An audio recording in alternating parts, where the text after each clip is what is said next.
Habari zenu mabibi na mabwana, hii hapa ni TWM. Mimi naitwa Ronnie Nyombinyo aka Kantu Dede. Bale, sina mengi sana ya kuongea, nadhani wote Mwenyezi Mungu katubless. Tumeona asubuhi ya leo na pia tumeona tena mwanga. Anahitaji sifa kubwa sana Mwenyezi Mungu. Na pia hatuna budi ya kumpatia sifa zake kwa sababu yeye ndio anatufanya sisi tuendelee kuonekana kwenye kamera sasa hivi na tunaendelea kufanya vitu tofauti sana. Yeye ndo ana bless. Na pia kumbuka kwamba wewe kijana ambaye na focus sana kwa kazi. Focus kwa kazi ili upate hela mwanetu. Wanasema kwamba kwa yule mtu ambaye anakugea pesa kwa kila siku, unaona anashindiwa na yule mtu ambaye anakuonesha njia ya kutafuta pesa. Fanya hivi ili upate pesa. Mambo vipi dada? Uko poa? Sio mara kwanza kuonekana kwenye kamera zetu za TWM. Na pia sio mara ya kwanza sisi kuongea na wewe. Najua mara ya kwanza kabisa tulikutana kwenye kipindi cha mtaani kwetu pale sokoni. Kazi inaendaje bwana? Namshukuru Mungu kabisa. Kati ya madada wapambanaji na wewe humo kabisa. Hivi unaweza ukatuambia sababu gani ambayo ilikufanya wewe uanze kujihusisha na biashara vya sokoni? Sababu gani? Unajua ni kujiongeza tu. Nataka nifanye hivi kwa sababu hiki, sitaki kutegemea mtu. Ndio. Hutaki kutegemea hata mume wako? Sina mume. Mimi kazi eti kwamba ushaolewa tayari sasa. Bado kabisa. Asante. Wasichana wengi sana wafocus sana kwa kutafuta pesa. Hiyo kwanza inaweza kuwa ni itilafu gani zaidi sana ambayo inawafanya wanawake wasitafute hela kwa bidii? Ni kutokujiongeza tu. Kujiongeza. Sasa itafanyaje ili inaweza kuwaje yani mwanamke ili naye aanze kupata pesa sasa? Ajiongeze vipi sasa? Sasa jiongeza vipi? Wakati tushaambiwa watoto 2000. Sijui kama niseme ni akili ya mtu. Ni akili ya mtu mpaka kutafuta pesa. Ni akili ya mtu. Ni akili ya mtu kutafuta pesa. Hivi kwa mfano mtu kakugeia kwenye pale kazini kwako, akakwambia kwamba bwana mimi nitakuongezea faida au na kuongezea mtaji ili ufocus zaidi ufanye tofauti na vile ambavyo unavyofanya. Je, unaweza ukakubali au mtaji shilingi ngapi? Mtaji tu tofauti na ule wako ambao upo nao. Nikaongezea kwenye biashara ninayofanya au nikafanya biashara nyingine? Na biashara nyingine tofauti. Sijaona biashara nyingine ya kufanya.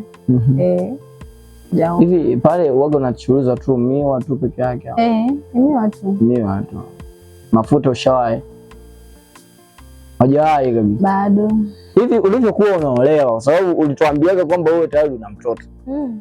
Tayari ujumba unaojua vizuri uchumba yani.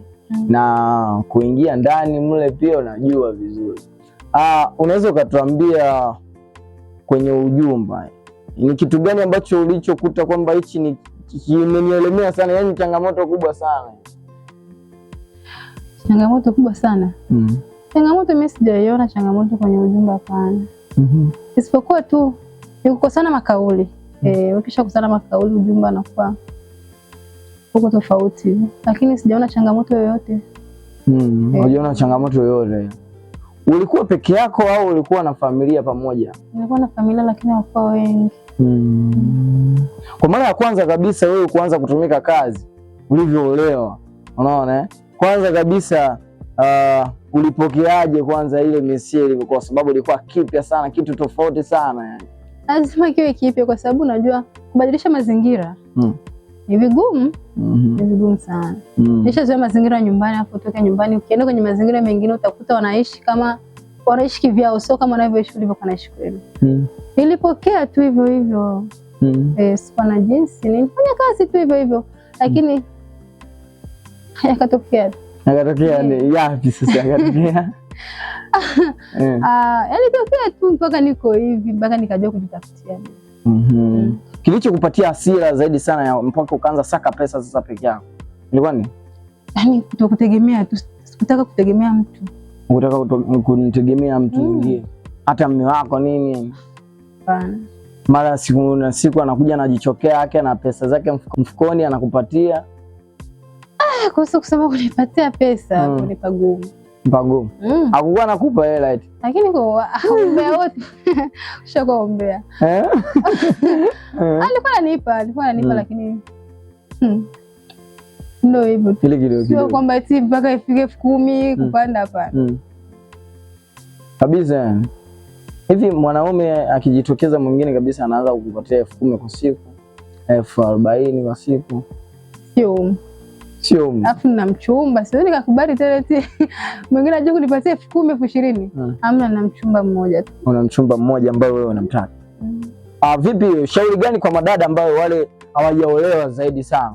Na shauri moja kwao kwanza kwa sasa hivi. Kitu gani ambacho unaweza kuwaambia kama shauri kwao? Unajua sisi wanawake tuko tofauti. Naweza nikatoa ushauri, jamani tutulie tusiolewe. Kaja kusikia mbona yeye aliolewaga. Mpaka na mimi niende kujionea kama kuna nini. Sasa utashauri nini? Utamshauri nini mtu kama huyo? Bora mimi si nikashauri kitu eti mtu olewe usiolewe, sasa nikashauri hicho. Kila mtu na akili yake. Asante. Hapa nyumbani naona masingomaza ni wengi sana nyumbani. Hatujui sababu ni nini. Na pia tunaona madada yani wanafaa wakiolewa mwaka mmoja, yani baada ya miaka 2 tena anarudi kwao. Kitu gani ambacho wanachokikimbia zaidi sana kwenye ujumbe? Kila mtu ana yake anakimbia. Kila mtu ana yake. Yaani kama wewe changamoto gani ambayo ulionaga kwamba hii inaweza ikamkimbiza mtu ikizidi yani? Changamoto ipi? Mimi changamoto ambayo inaweza kanikimbiza dharau. Dharau. Inaweza kanikimbiza kabisa. Kwa dharau gani vile? Kuna mme, unaweza kuwa na mme ndani. Ndio. Afu mme labda anaweza kukuletea mwingine mwanamke ndani. Na wakati uko naye humo ndani. Yaani kama vile kuonyesha dharau fulani hivi, akaja kulana au mwanamke wake kama niseme ni awara ndani, mimi sioni kama vile. Hawezi kuvumilia. Kweli. Dharau kubwa sana. Yaani bora uishie huko sio tena waje mpaka ajionyeshe dhahiri ndani mwako. Dharau. Hivi mume wako akiwa anatongoza, uoga unasikia wivu? Nisijue. Nisijue. Usijue kabisa. Hata tongoza yako nisijue. Wivu huwezi ukakosa wewe mwenyewe, unaweza hauna wivu. Sasa hapo ukiniuliza mimi eti kwamba mimi nina wivu, mimi sijuaji wivu kama ni nini. Haujuaji? Sijui. Naisikiaga tu kwa nyinyi ambao mmeshaolewa na kuoa. Kwa hiyo hujawahi kutongoza? Haujawahi kutongoza? Wewe sasa. Wewe hujawahi kutongoza? Mimi? Mimi nishawahi. Sasa wewe utongoza fuku ukute demo wako na utongoza na mwingine mwanaume, unaweza kujisikiaje? Wewe sasa nijibu hapo. Ndio swali langu ambalo nimelenga. Mimi nimekujibu wivu upo. Na kwa maana nimegeuzia kwako. Na kaona kwanza ujeuzie mpira kwangu sasa. Aisee, umechekesha sana. Eti kameramani mtu akisema eti kwamba una wivu. Una wivu. Kwanza na wewe pia wewe unasikia wivu wapi mwenyewe? Unasi? Anaga wivu just nipe anaga. Wewe hakuna mwana yukosa wivu. Hakuna. Yaani hata wazee wameshazeeshana, kimwona na mzee mwenzake lazima asikie wivu. Ni kweli kabisa. Yaani mpaka wazee. Wazee na wivu? Bora yaani mimi naona bora si vijana. Bora vijana. Wazee na wivu. Bora vijana. Yaani mzee akikuulia wivu hivi yani anakuwa mara moja. Yaani huyo anakumaliza. Asante. Tutoke kwenye hiyo kando, twende kwenye kipindi cha kisasa hivi nyumbani kwetu hapa kwa. Tunaona madada wengi sana. Kwanza twende kuoa wasingomazi. Wasingomazi wanafanya wakirudi nyumbani. Sawa, wanaporudi nyumbani kwao wanaanza ile kwenda nje sana, yani yupo na huyu, yani aliziki tena na mwanaume mmoja. Ni kitu gani zaidi sana ambacho kinachowafanya wawe vile, kama wewe mwanamke pia? Mimi kwa kuzungumzia mengi mimi siwezi nikajua, kwa sababu mimi kweli mimi ni singomaza. Lakini niko kwa huyu ndo hapana. Sasa mimi siwezi nikajua kitu gani kinachosababishaga hivyo. Naweza nikakaa chini nikawaza labda ndio kujionyesha kwa wale wamezao wametoka huko kwa wamezao, kujionyesha labda na mimi ninapendwa sana. Alikuwa ameniweka hivyo kama ni kunitesa sana, naona mimi siwezi nikapendwa. Ndio anaonyesha kama kila mwanaume anampenda yani. Sasa labda mimi naweka ni labda kwa sababu mimi ipo hiyo. Haitowezekana kuwa hivyo. Haiwezekanaje jamani? Sababu niko single mother ndio niwe kwa huyo? Hapana. Ngoja tulia tu. Hivi mtu mmoja akisema kwamba anataka kuzaa na wewe mwanaume, anataka kusema kwamba anataka kuzaa na wewe, utamwambia kitu gani bwana? Kuzaa? Mimi sipo hapa, yani mimi sina kizazi cha. Atuseme sasa huyo ambaye uko naye. Huyo yani mimi sio kwamba nataka kuzaa, nataka niolewe ndio nizae. Kwa hiyo olewa kwanza, sio kwamba eti nizae naye tu afu nikae nyumbani. Hiyo ni biashara sasa.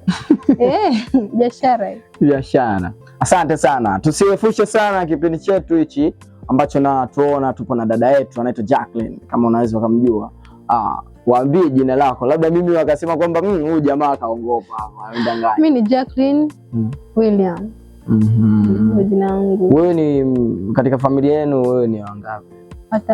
Watatu. Wa kwanza ni mwanaume, wa pili mwanaume.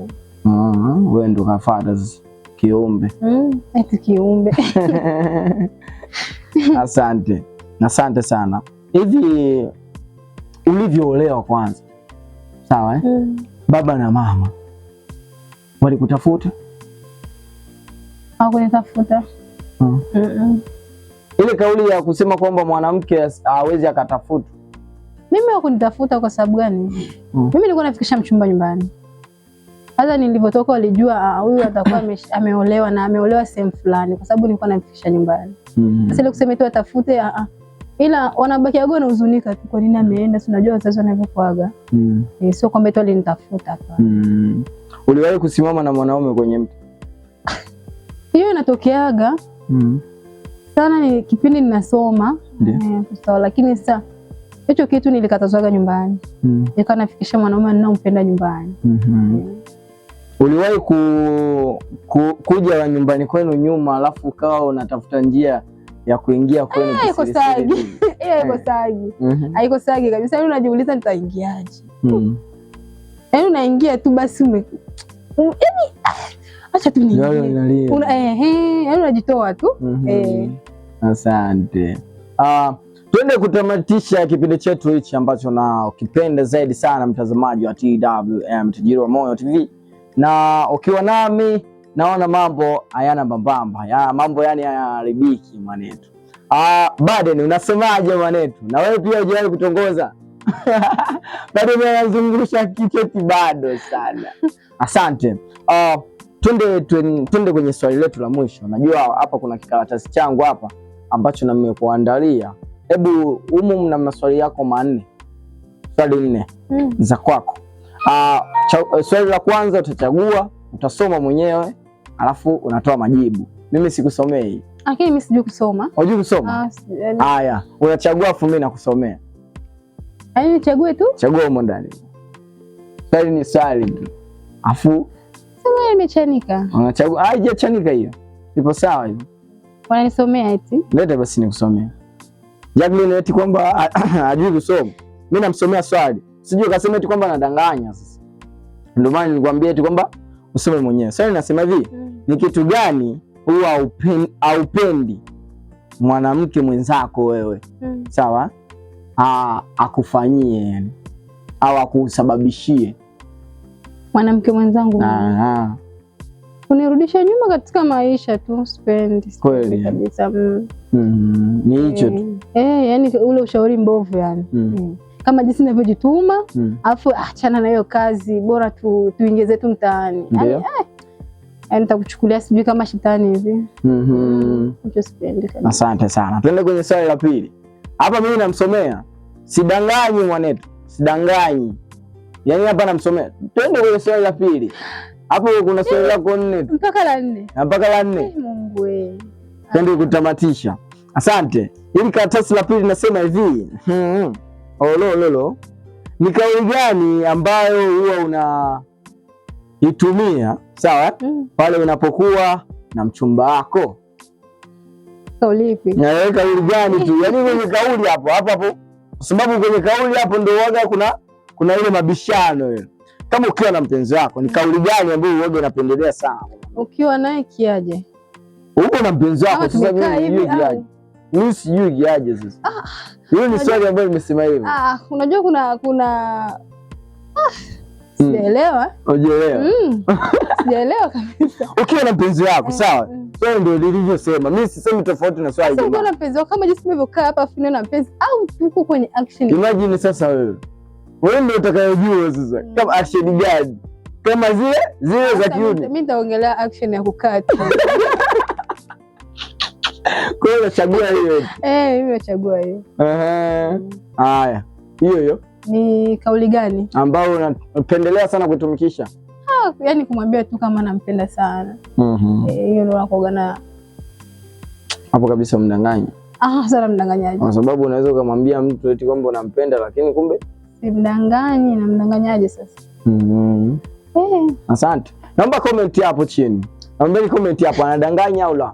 Tunajua waoni washajua kama anamaanisha nini. Ni kauli gani ambao huaga napendelea sana ukiwa na mpenzi wako? Tushajua sisi wengine hapa. Mimi simu. Twende kwenye swali la 3. Bwana, hapa tumeumana. Hamna swali ngumu hapa. Hamna swali ngumu. Asante. Haya maswali manne tunaenda kusoma swali la 3. Hapa tulipofikia kipindi hichi sasa. Kipindi tulichokiacha nyuma, sawa? Na hichi ambacho tupo nacho sasa hivi. Ni kipindi kipi ambacho uliona kwamba hichi ni kipindi ambacho kipo sahihi au kipo vizuri zaidi sana upande wako? Mimi ni kipindi hiki. Kipindi hichi. Hapo nyuma ilikuwaje? Hapo nyuma hapana, hapo nyuma nilikuwa vibaya sana. Kama maisha gani hivi? Maisha ya kuchoka. Kwa sasa hivi lakini si unaniona. Kuona TV kwa jirani. Yaani ni hatari. Sasa hivi usipooga usiponao wengi wa watu. Yaani bora kipindi hiki ndugu yangu. Yaani kipindi kile nilikuwa vibaya zaidi. Nitasheria tu kipindi sasa hata kukumbuka kama Okay. Tuende kwenye swali la mwisho na tuje kufunga kipindi chetu namna hii. Afu na bahati wewe. Asante. Tuende kwenye swali la mwisho basi. Nachukua tu swali lako hiyo au ulisoma? Usoma? Soma hili kwanza. Haya, asante. Tunaenda kwenye swali la mwisho, kama hili ndio swali ambalo litakalomtoa macho ndio sijui. Tunaenda kusoma swali la mwisho. Naombeni komenti zenu hapo, watu ambao wanafuatilia TWM yani Tajiri wa Moyo TV. Swali la mwisho linasema hivi: ni sehemu gani huwa hutaki kabisa mwanaume akugusa? Hapo hili limekuja vizuri sana. Popote pale ulipo na wewe wa kiume, ni sehemu gani ambayo hautakaji zaidi sana mwanamke akugusa? Wewe wa kiume hapa, tupo wa kike hapa. Ni sehemu gani ambayo mwanaume akigusa hivi unasema hapa? Hakuna njia ya kuchagua swali nyingine. Hamna. Hebu jibu swali. Sehemu gani ambayo hautakaji mwanamke au mwanamume hatakiwi kugusa kabisa? Yaani akigusa hapo, yaani ni kama vile miaka 30 huko. Swali ngumu kwa sababu uelewa wangu naona kama naelewa vibaya. Unaelewa vibaya? Toa jibu. Yaani kama mwanaume tu au mwanaume ambao uko naye. Wewe unasema hivi. Swali unasema, mimi sisemi tofauti na swali. Inasema mwanaume sehemu ambayo hatakiwi kupagusa kwenye mwili wako, akigusa kitu nini ambacho kinafuata? Naomba wewe eti hapa jamani. Mimi swali nimeshinda. Umeshinda? Yaani kwenye mwili wako hakuna sehemu ambayo unasema hapa mwanaume auaga. Yaani ni yote. Yaani mwili mzima ni stakaki. Hata kwenye kucha. Yaani stakaki. Kwa hiyo mimi nikikusalimu tayari. Yaani mimi stakaki tu kuguswa. Labda kusalimu hiyo inakuwa tumeshakubaliana. Ni salamu tumekubaliana kusalimiana hivi. Lakini uje tu niguse. Yaani stakaki tu. Asante sana. Bwana, ulikuwa nami mwanzo mwega. Ukiwa na mimi nadhani unaenjoy, unapenda sana. Na pia unapoona interview mwanzo mwisho, najua utakuwa uachi uondo, utakuwa unaona uondo, lakini ukishia tu pale mwanzoni unaona interview mwanzoni, utakuwa unapata ladha ya interview. Ningeomba please yoyote yule ambaye anaendelea kufuatilia interview za Ronnie, interview za TWM, atakuwa anaenjoy sana. Nyuma ya kamera Baden Justin. Nawapenda sana ndugu zangu, na pia endeleeni na kazi zenu kwa sababu mnafanya vizuri zaidi na